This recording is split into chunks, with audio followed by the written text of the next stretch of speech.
कई बार लोग अपने अधिकारों को लेकर जागरूक नहीं रहते हैं। जागरूकता के अभाव के चलते न्याय पाने में असमर्थ रहते हैं। लोगों को उनके अधिकारों के लिए जागरूक करने के उद्देश्य से सोसाइटी फॉर सिक्योरिंग जस्टिस कार्यरत है। लोगों में उनके अधिकारों की जागरूकता के अभाव के चलते अगर उनके अधिकारों का हनन होता है तो लोग राष्ट्रीय मानवाधिकार आयोग पर कैसे पहुंचें? पीड़ित लोग राष्ट्रीय मानवाधिकार आयोग में शिकायत कैसे करें? इसके लिए राष्ट्रीय मानवाधिकार आयोग एवं सोसाइटी फॉर सिक्योरिंग जस्टिस के द्वारा दिल्ली के आदर्श नगर में स्थित अग्रवाल धर्मशाला में शनिवार को न्याय सबके लिए मानवाधिकार सम्मेलन का आयोजन किया गया। समारोह के मुख्य अतिथि झारखंड के पूर्व मुख्य न्यायाधीश एवं राष्ट्रीय मानवाधिकार आयोग के सदस्य न्यायमूर्ति डॉक्टर BR सारंगी थे। इनके साथ ही पूर्व कानून सचिव PK मल्होत्रा, वरिष्ठ अधिवक्ता Anil Soni, Rohini court bar association के अध्यक्ष राजीव पहलान, निगम पार्षद मुकेश गोयल, संस्था SSG के अध्यक्ष डॉक्टर विजय जिंदल, महासचिव विनीत जिंदल, व्यापारी मीठा राम कृपलानी एवं संस्था के सदस्य उपस्थित थे। इस मौके पर अतिथियों ने यहां आए लोगों को संबोधित किया और उन्हें विस्तार से बताया कि लोगों को उनके अधिकारों के प्रति किस तरह से जागरूक रहना चाहिए। ये भी विस्तार से लोगों को बताया गया कि अगर कोई व्यक्ति पीड़ित होता है तो वो कैसे राष्ट्रीय मानवाधिकार आयोग में अपनी शिकायत दर्ज करा सकता है। संस्था के अध्यक्ष डॉक्टर विजय जिंदल ने लोगों को संबोधित करते हुए कहा कि संस्था पिछले कई वर्षों से लोगों को जागरूक करने और उनके अधिकारों को लेकर कार्यरत है। अगर कोई पीड़ित व्यक्ति कानूनी सहायता चाहता है तो वो बेझिझक होकर उनके पास आ सकता है। संस्था के महासचिव विनीत जिंदल ने अतिथियों का आभार व्यक्त करते हुए कहा कि इस सम्मेलन से लोगों को बल मिलेगा। जो लोग अपने अधिकारों का प्रयोग करने में असमर्थ थे वे इस सम्मेलन के बाद इसका लाभ उठाएंगे और उनकी संस्था मदद करने के लिए भी उपलब्ध रहेगी। समारोह में टोटल खबरें के वरिष्ठ संवाददाता राजेश खन्ना को भी सम्मानित किया गया। आइए देखते हैं टोटल खबरें के वरिष्ठ संवाददाता राजेश खन्ना की इस विशेष रिपोर्ट में। समारोह में विशिष्ट अतिथि और संस्था के अध्यक्ष से हमारे संवाददाता ने बात करी। इस पर उन्होंने क्या कहा? मेरा नाम PK मल्होत्रा है। मैं भारत सरकार में कानून सचिव के पद पर रहा हूं और अभी मैं लीगल प्रोफेशन से जुड़ा हुआ हूं और लीगल कंसल्टेंसी में कार्य कर रहा हूं। सर, राष्ट्रीय मानवाधिकार आयोग के तरफ से जो है कि और सोसाइटी फॉर सिक्योरिंग जस्टिस की तरफ से एक गोष्ठी करी गई है और अधिकार को लेकर बात करी गई है। सर, क्या लग रहा है कि आज की डेट में जो है कि मानव के अधिकार सुरक्षित हैं? जिस तरह का माहौल बना हुआ है, क्या करते हैं?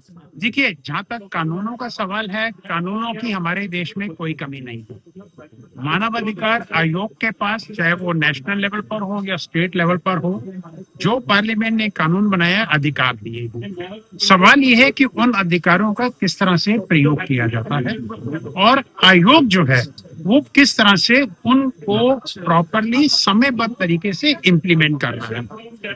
डिपेंड करता है कि जो लोग उस पर नियुक्त होते हैं वो उसको किस कार्य क्षेत्र में देखते हैं और उसका कितना वाइडर इंटरप्रिटेशन दे करके लोगों के अधिकारों को प्रोटेक्ट करने का प्रयास करते हैं। मैं समझता हूँ हमारा जो नेशनल ह्यूमन राइट कमीशन है उसका इस बारे में रिकॉर्ड बहुत अच्छा है, लेकिन आपका रिकॉर्ड कितना भी अच्छा क्यों ना हो, उसमें हमेशा इम्प्रूवमेंट की और सुधार की गुंजाइश रहती है।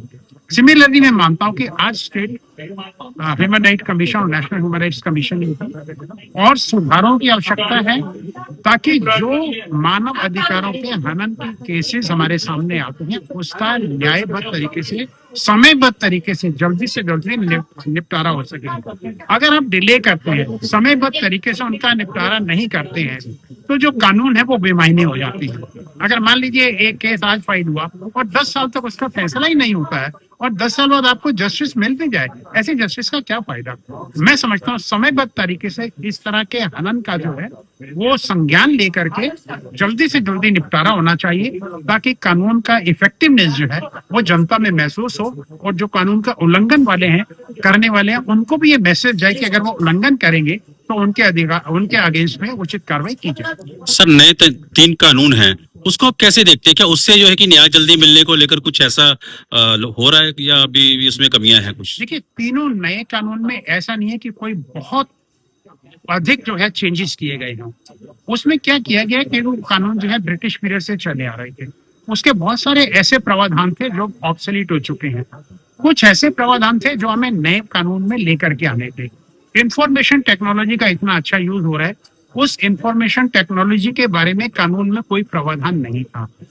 अब इंफॉर्मेशन टेक्नोलॉजी को कानूनों को लागू करने के लिए यूज किया जाए और जो ऑब्सोलीट लॉज हैं उनको रिपील कर दिया जाए और जिन नए अपराधों को जोड़ने की आवश्यकता थी उनको जोड़ा जाए।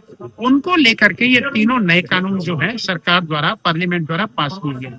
देखना यह है कि अब इसको किस तरह से इम्प्लीमेंट किया जाता है। सुधार कर दिए गए हैं, उनका इम्प्लीमेंटेशन जो है वो अब हमारे ऊपर डिपेंड करता है कि हम उसको किस स्पिरिट में इम्प्लीमेंट करते हैं। और जो कानून एनफोर्सिंग एजेंसी है, लॉ एनफोर्सिंग एजेंसी है, मैं समझता हूँ उनका दायित्व जो है नए कानून में और अधिक बढ़ गया है कि जो उनको और अधिकार दी गया उनका वो जनता के भले के लिए प्रयोग करें, ना कि अपनी पावर को एक्सरसाइज करने के लिए। सोसाइटी फॉर सिक्योरिंग जस्टिस की तरफ से आयोजित किए गए गोष्ठी आयोजित की गई मानव अधिकारों को लेकर, उसमें राष्ट्रीय मानव अधिकार का भी जो है आज इसमें पार्टिसिपेट हुआ है। क्या कहना चाहेंगे सर, किस तरीके से देखते हैं मानव अधिकार को लेकर सर?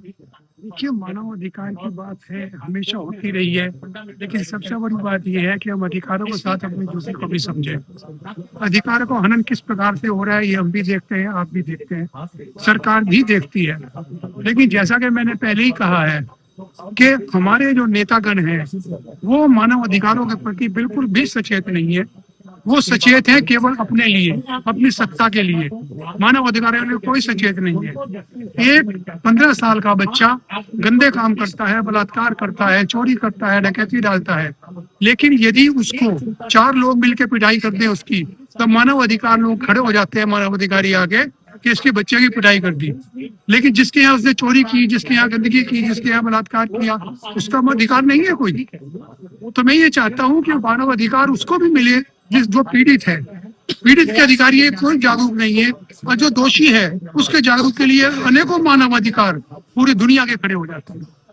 सर, ये जो 3 कानून नए जो है कि आए हैं, तो क्या लग रहा है उसमें कुछ बदलाव नजर आया? क्योंकि आप सोसाइटी के अध्यक्ष भी हैं, आपके पास काफी लोग आते हैं, तो क्या लग रहा है, आपको कुछ अंतर नजर आया ऐसे लोगों को न्याय मिल रहा? देखिए, पूरी जिंदगी मैंने इस सेवा में निकाली है, तकरीबन 40 साल से मैं लोगों को फ्री सेवाएं दे रहा हूँ। मुझे नहीं लगता कि इन कानूनों से कोई बदलाव आएगा, क्योंकि ये बदलाव ब्रिटिश टाइम के कानून बने हुए थे, उनको बदलकर भारतीय न्याय संहिता और आदि में कर दिया गया। उसका असर कितना होगा जब तक के हमारे जो अधिकारी हैं, जो हमारे पुलिस अधिकारी हैं, जो हमारे जजेस हैं, जो हमारे नेतागण हैं, यदि उसको इम्प्लीमेंट करना चाहेंगे तभी तो चेंज होगा कोई। यदि केवल उन्हीं को सिर्फ नाम बदल के या सेक्शन बदल के उनको कर दिया तो उससे कोई फर्क नहीं पड़ेगा। एक सारंगी साहब ने भी कहा और अनिल साहब ने भी कहा, सोनी साहब ने, कि मानव अधिकार के द्वारा की फाइन लगा दिया गया क्योंकि उनसे गलती हुई। तो इस तरह से जो है कि आजकल देख रहे हैं कि पुलिस तो जो है कि इनकाउंटर वगैरह जो है कि काफी मतलब कर रही है, कई बार इनकाउंटर का गिरफ्तार हो।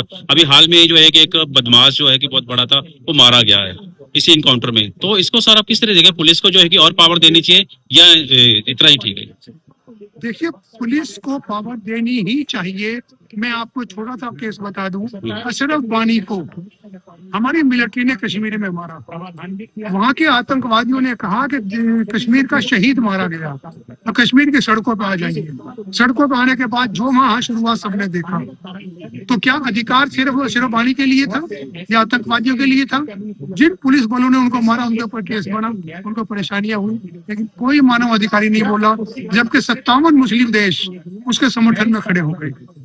हमारे यहाँ से कोई नहीं बोला। पर आज भी वही पोजीशन है कि पुलिस को अधिकार जरूर देने चाहिए, क्योंकि बदमाश कभी भी ये नहीं बताएगा उसने चोरी की है।